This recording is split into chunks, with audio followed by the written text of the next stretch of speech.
Okay. Alright.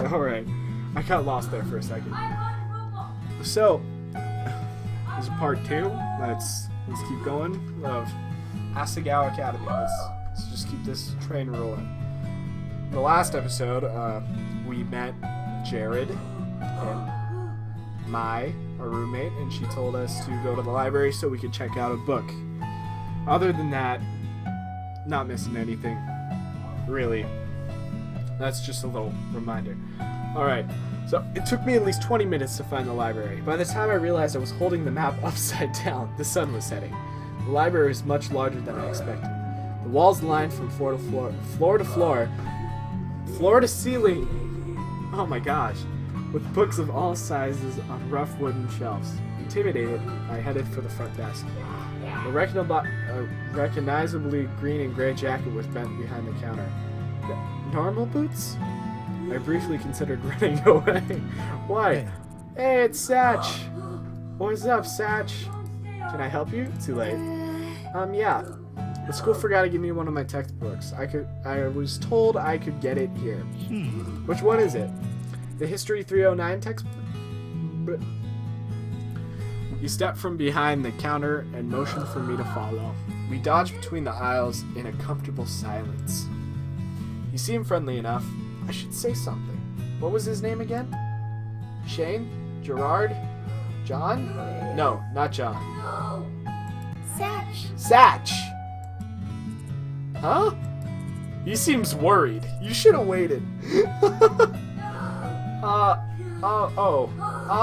work here? Of course you work here. He chuckled, dimples appearing in his cheeks. Yeah, I'm the librarian's assistant. It's my second year and I love it. I get to help people find books that speak to them. I don't know if this is a high school or a college, because that's... the goatee. His eyes twinkled like a kid's on Christmas. Your book's right down here. He stopped at a row of thick, dusty books. Was this all history? And pulled out the book with the powdered-wigged man I saw earlier. Thanks! He waved his hand. It was nothing. Do you need help with anything else? He's such a nice guy. He's a darn good gentleman. I wanted to make a good impression on the Normal Boots Club, but I couldn't come up with anything. No. Thanks. Copacetic. You're welcome. What the heck did he say? Okay, I have to go back through that. As we headed through the cavernous library, my unease melted away. We weren't talking, but just being near him felt like being wrapped in a soft blanket. Aww. I resisted the urge to snuggle up to him. We neared the front desk, stepping around a clump of studying students. As we passed, one of them shifted. Something white flew past my face. A thick piece of triangular paper lay at my feet. I bent over and picked it up. It was surprisingly heavy. There was a quarter inside of it. It was just a hair slower, it would have hit me in the face. The students snickered, and I recognized the boys that made fun of my hair this morning among them. The jerks! My heart dropped. I scanned my memory for anything I might have done to offend them, but came up with nothing. My hand started to shake. I hid it behind my back, trying to think of some way to defend myself. Why did you do that? Hey, what do you mean? You're just messing around. Are you suggesting we did it on purpose? I faltered. Oh my gosh. They obviously wanted to hit you. Why else would they paper airplane with a quarter and throw it directly at your face? Satch better defend me. Okay, Satch, please. Okay, there was nothing I could say. I was outnumbered. They would twist my words around no matter how straightforward I was. No, sorry. One of the boys held his hand out for the paper. I inched closer to give it to him, angry at myself for being so compliant. I wish I were. A gentle warmth closed over my hand and took the paper from me. Satch examined the paper closely. I see what the problem is.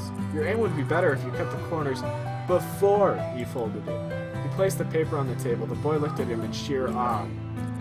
Be careful, though. You almost hit her, and that would have been awful. My hands began to sweat as panic shifted through me, afraid of the response, but, geez, we're sorry. We'll be careful next time.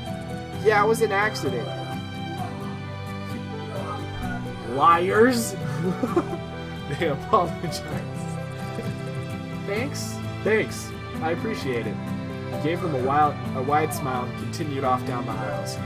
I followed closely behind, my knees weak and my legs weak. Don't tell me they stopped because of him. Simply because I was with him? I wanted to thank him, but my heart was pounding so hard I knew my voice would shake. We reached the front counter, and he scanned the history book. My lips trembled as I willed myself to say something, anything to thank him. He tilted his head to the side. What books do you like to read? Fiction? He chuckled. Is that a little bit of blush? No, it's just a shadow of the glasses. I just finished a good book. I think it'd be right up your alley if you don't mind me saying so. You don't even know me, Satch. Leave me be. Reached under the counter, pulled out a thick green book and passed it to me. A man in black stood on the front, hugging a woman in royal robes. Oh, you read those types of books, Satch. It's long, but it's one of my favorites. The Princess Betrothed.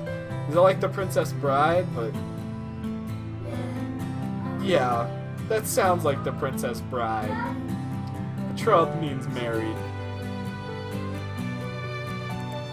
Right? I know things can be tough transferring to a new school, but if you're ever worried, just read this. It'll transport you 100 miles away in a second. Tears stung my eyes, so I ducked my head. Satch. Thank you, Satch. He's such a nice guy. Those are tears of joy. I believe. Correct me if I'm wrong. More than just the books. Aww. You're welcome. Oh, I'm sorry. I don't think I got your My name. name is Hana Mizuno. Hana. Okay. My name is Hana Mizuno. I'm a transfer student. Hana. Well, it's nice to meet you, Hana. Just let me know how you like the book. I will. He's a nice guy. That couldn't have gone better. Not only was Satch impossibly kind, but being around him felt easy, refreshing, like being doused in the mist of a waterfall. Oh gosh, what was I thinking? My cheeks hot, I left the library, 2 surprisingly heavy books under one arm. I settled into bed, eager to get started with my new reading material, but Maya was sitting at her desk, carving a pencil idly into the pages of a notebook. Every few minutes, she released a long, drawn-out sigh as the lead of her pencil whined against the paper. You can hear it in the background if you just pay attention. I lowered my book and took the page. Is something wrong, Mai? She let out another dreary sigh. So she's part of the volleyball team. Probably. Just guessing. I hope Jared notices me this year. Does Jared know you like him? My whirled around in feigned shock. What? I don't like Jared. Oh. I closed my book and set it aside, deciding to play along. Well, have you at least tried talking to him? No. I mean, I have before. Why don't you try again? She bobbed her head from side to side, considering this like it never crossed her mind before. Yeah, maybe I could do that. This is why I think girls are confusing. If you didn't expect my honest opinion to come out in videos about a dating simulator, I don't know what you want from me. But if the first time you talk to a guy, it doesn't work, you could try again. Might work the second time. And then if the second time doesn't work, third time's the charm.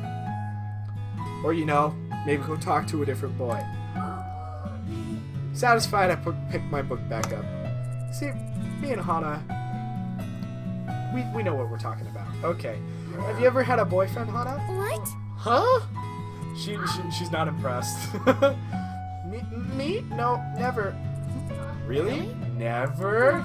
Never. I bet you 10,000 yen that you'd meet a totally cute boy here and fall in love by the end of the school year. That's the whole plot of the game, is it not? You're crazy. I buried my face back into my book, barring May from from any further discussion. Fall in love by the end of the year? Me? If I were a betting kind of girl, I'd take that bet. Sorry, Sorry, Hana. I'm in control now. I totally don't get people confused. Okay, I awoke the next morning with what felt like a lizard in my throat.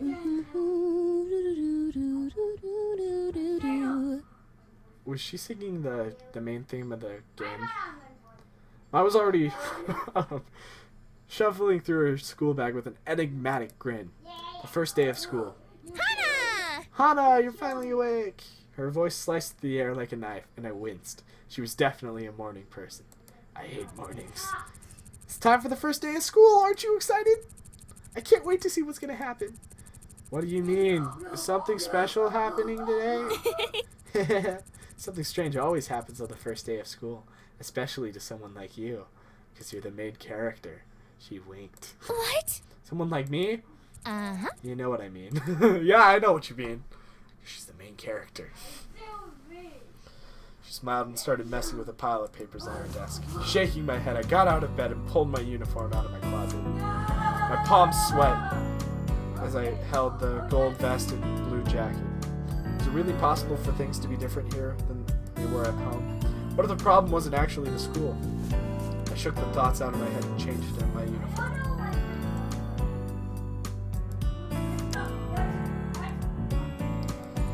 I was just saving. I was like right here last time. What is it? You look so cute! Really? Thank you. Thank you. Heat crept up my neck. Yeah! Completely! Your hair matches your uniform so well. You look like a flower blooming straight out of the ground. Thank you. Water stung the back of my eyes, and I turned to start packing my backpack. I wasn't getting worked up about something as little as this. I must have gotten less sleep than I thought. Something wrong? No, nothing's wrong. I'm just happy. How dumb was that? I started crying at the first sign of someone being nice to me. So they were tears of happiness. Tears of joy. I took a deep breath to steady my nerves. What an oddly menacing thud. All the air left my lungs as something like horse hoofs slammed against my back. He'll do just fine, don't worry, this is gonna be awesome. I stiffly peered over my shoulder. That was you? What? Huh? Mai stood behind me, her hand raised. Somehow she had the strength of a bodybuilder. Nothing. I was about to zip my bag up when I spotted the book SATCH gave me lying on my nightstand. The Princess Betrothed. He said that if I ever needed to be transported somewhere far away, I could take it with me. It's pretty good so far. Maybe it would be smart to bring it along, just in case I had no one to talk to between class periods. Would I need it for my first day of class? I think you should take it. Well, maybe I should save. Just so, like, if this isn't the right... Yeah, I'll take it. I put it in my already overfull bag, biting my lip. It never hurts to be prepared, right? My bag's gonna rip, isn't it? It's gonna break. You ready? Yeah. Yeah, let's go. Oh, was that like one step down the SATCH path? Stick with me and you'll be fine. I opened the door. Together we stepped into the hallway, merging into a steady flow of chittering girls and fruit-flavored perfume. Oh my. See, that pun wasn't even me this time. Oh my. I did not know we lived on the same floor. No way, really? That's so awesome. Now we'll be able to catch up whatever happened between you and... The river of girls shifted as we headed down the stairs. Suddenly, I found myself surrounded by a bunch of people I didn't know. I have no idea what you just said.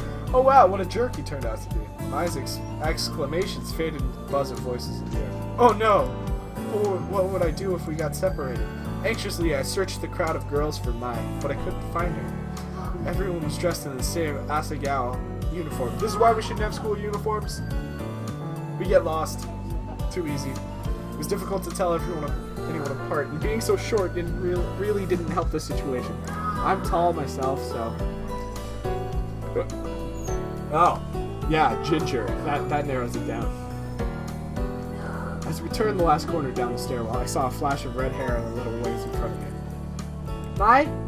I reached between two girls and tapped her on the shoulder. No, that's not mine. Oh, who are you? The girl's eyes flashed, almost like a jolt of electricity shot through them. I'm sorry, I thought you were someone else. She said nothing and turned away. Before I knew it, I stood outside of Primrose House watching the flow of girls disperse across campus. Mai was nowhere to be seen. I couldn't even hear her chirpy voice. Oh man. I took a deep breath, biting my lip. This wasn't a big deal. I could go to class alone. But I didn't even know where the building was. I reached in my backpack and dragged out my class schedule. Homeroom. 206 Poppy Hall? Which one was Poppy Hall again? Weren't the classrooms on the other side of campus? I picked a direction and began to walk, trying to ignore my rising panic at the thought of arriving late to the first day of class. As a third year, where no one knew me. All of the people staring. Hey! Is this who I think it is? Hey, you okay? You look a little lost. Someone called out to me and I turned around, almost jumping for joy. It's John! Oh my gosh! Alright. I just love his little sweater. Jacques. Alright, when I froze. A Normal Boots jacket! He was part of the Normal Boots Club! I could practically feel my tongue swelling in my mouth. If this was a Normal Boots Club member, I had to make a good impression. He was one of the founders, right? Then he must be JonTron! Yes, I'm new. I don't know where Poppy Hall is. You a freshman? No problem. My class is in Poppy Hall. I'll walk you there. Really? Really, that would be wonderful. Thank you. Was this really happening? He began walking toward a large brick building in an enthusiastic manner, pumping his arms up and down like he was in some sort of show tune. I fell into step beside him. I didn't notice it when Mai pointed him out to me yesterday, but JonTron had big brown eyes and a warm-looking face. He was basically a human puppy. I glanced up at him out of the corner of my eye. Eep! A bird. A bird on his shoulder. Birds always made me uncomfortable. Something about the ease at which they could poke out someone's eyes. Then, you probably shouldn't play... What's that dating sim that has to do with the birds? The pigeons. It's like... Hatoful Boyfriend or something? Yeah. I might play that later in my channel. If this dating sim series goes well. Is something wrong? Why'd you stop? No, nothing's wrong. I followed my gaze to the bird on his shoulder. Hey! Oh, this is Jacques. Ain't he cute? This isn't, but what? Nice to meet you.